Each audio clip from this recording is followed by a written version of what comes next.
man called Vandolin Yeye. I'm here to present a short story about the journey of my life from birth till date. I was born in 1981 in a small village called Babugo in the northwest region of Cameroon. A village where some see it as nothing good can come out of it. From a polygamous home, my father had 3 wives with 15 children. I am number 13 child out of the 15 children and the 4th child of my mother out of 6 children. While growing up, life wasn't fair. Life was unfair to us because my father was a farmer and my mother was the 3rd wife, and she wasn't doing anything because her brothers were the one taking care of her while in her husband's house. So when I grew up at the schooling age, at the age of 5, I was sent to school, primary school, and I completed my primary school at the age of 15. And I desired to go to college. But my father boldly told me, I am a girl. He will not send me to school. That I am meant to be married. And my mother, because of hardship, struggling in her marriage, she became a farmer. I had to join my mother in farming, and the produce or the crops that we could produce from the farm, we could sell them, eat some, and barely get what was not available. And I watched my mother went through difficulties and through challenges in her marriage home. Why? Because my father was a farmer as well, barely hand to mouth, and he couldn't meet even the basic needs of my mother. And I watched my mother went through depression, through trauma in her marriage. And at the age of 15, I watched my mother fell sick, and she suffered with that sickness for 20 years. I mean 20 good years. And she died in 2004. And in that same year, my father died. At the age of 18, I got married since it was my father's wish. I got married to my husband. We were both unbelievers. And after 1 year, we both gave our lives to Christ.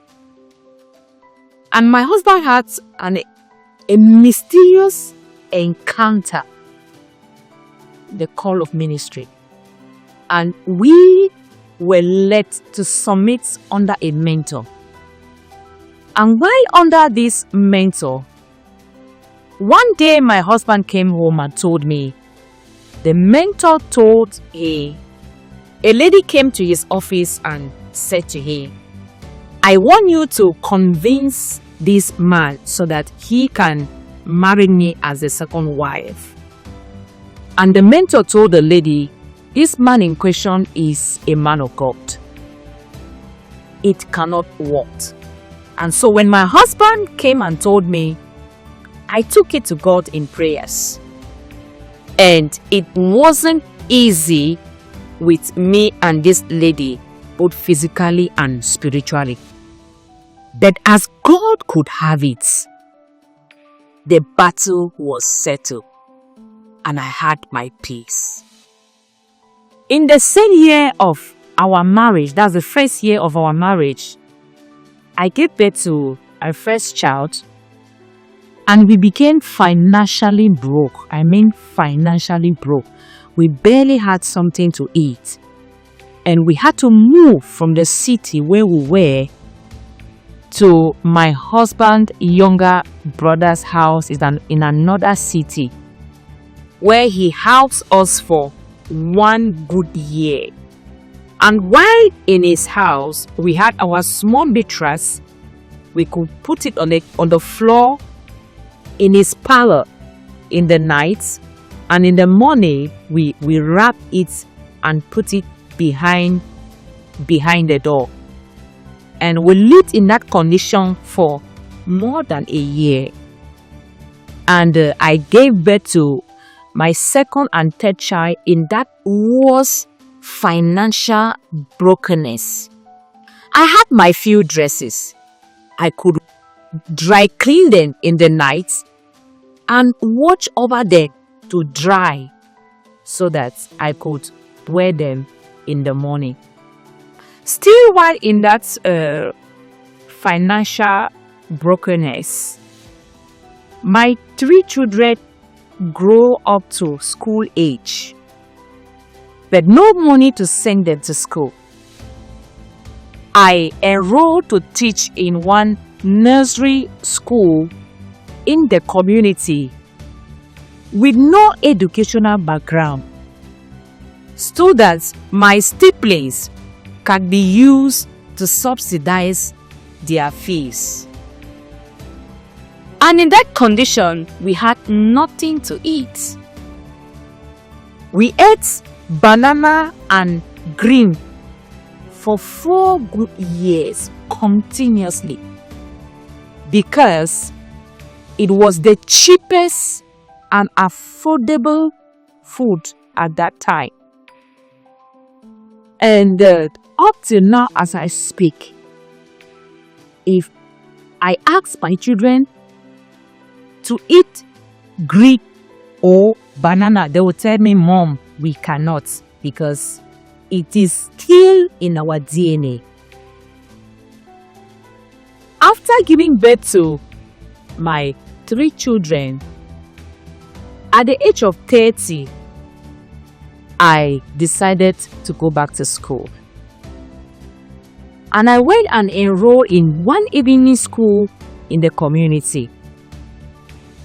That was in Form 3. And in that same year, I went to the principal's office and told the principal, I want to register for the public examinations, ordinary level.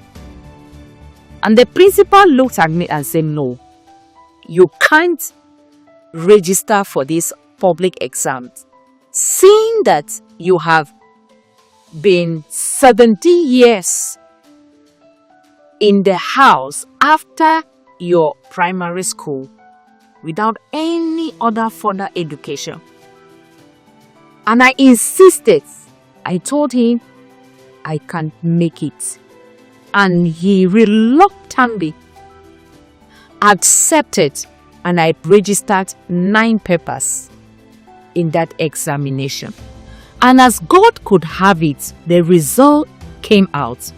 I had 6 papers, and being the highest among 40 candidates who sat for the examination that year in that school. So when the results came out, I was so happy, I was so excited. And I told myself I want to go in for advanced level. And the same principal told me it will not work. I should start from lower seats.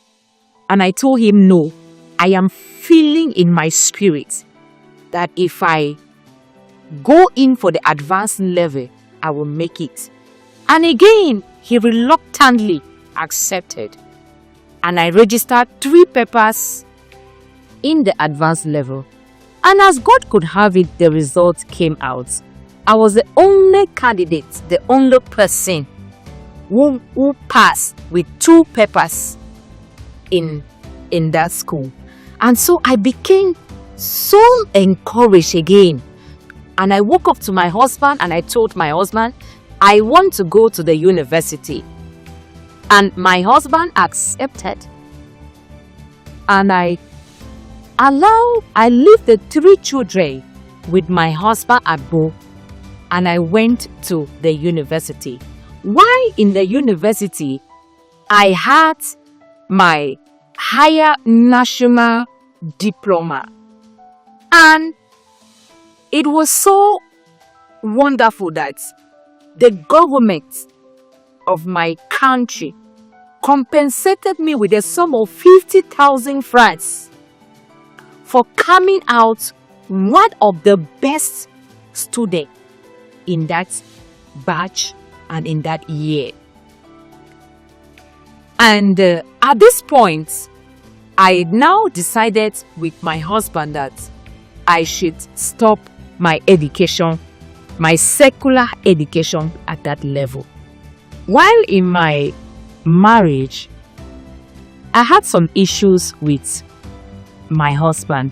I suffer from anger, bitterness, depression, rejection, and emotional trauma for 10 years, to a point that it affected everything around me.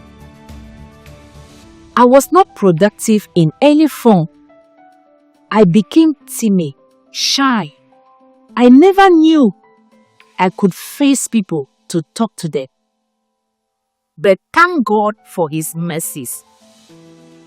I did all kinds of businesses, but no worked for me. I just realized all those businesses I was doing were as a result of depression. I wasn't really doing it as business, and I was looking for an environment where I could cover my depression. I was looking for an environment where could keep me busy, but emotionally I was dying inside. But I kept on praying and trusting God for a way forward and clarity about myself. And one day I stumbled on one leadership program about self-discovery and becoming the best version of yourself. And I attended that program for 3 months. I gained knowledge and clarity. Then I started envisioning my life, checking why are things happening to me the way they are. And I came to discover that all was as a result of my childhood upbringing and the environment I grew with that was affecting me. I now started working on myself to truly become the best version of myself. I start speaking positive words of affirmation to my subconscious mind and reprogramming my mindset and rejecting all negative thoughts about myself. Today I have gained clarity, God helping me. I am working on becoming the best version of myself, pushing my dreams and overcoming the temptations and trials that comes with everyday's activities. Countless times before now, my husband has been telling me, "You are a confused woman. You are too lazy. You are too slow." He always compared me with other women in the society. And all of this was playing a very great negative role over my life. thereby leading me to depression and trauma. But I kept telling him, time will tell. One day, the purpose of God over my life will be seen and fulfilled. And today, glory be to Jesus, the story is different. Today, my husband is the one telling people, that is my wife. She is my asset and not liability. She is my celebrity. She is my project. I am proud of her. I am so proud of the woman she is becoming. Glory to Master Jesus. Why all of this? Because I refused to see myself as the last. I refuse to be a mediocre. I refuse that my past will not define me. I refuse that my educational background will not define me. I refuse to be an ordinary woman. I refuse to be a woman of the kitchen. I refuse that those negative words will not play over me. I refuse to settle in the old me. God has turned my ashes for beauty, my mourning into joy, my heavy burden into a garment of praise, and has called me to help others who can allow Him to do same for them. I am here to encourage someone who maybe have gone through or is going through such situations as I went through from my childhood up till now, that you should trust in God and believe that though your beginning might be small, your latter aim would be great. I was born a victim of low self-esteem, self-doubt, depression, emotional trauma, low self-worth, fear of speaking publicly. I went through 10 years of marital depression and trauma, but today I am a testimony. If this has touched you, then I am here to help you, share with you the principle or the secrets of my success. Thank you, and God bless you.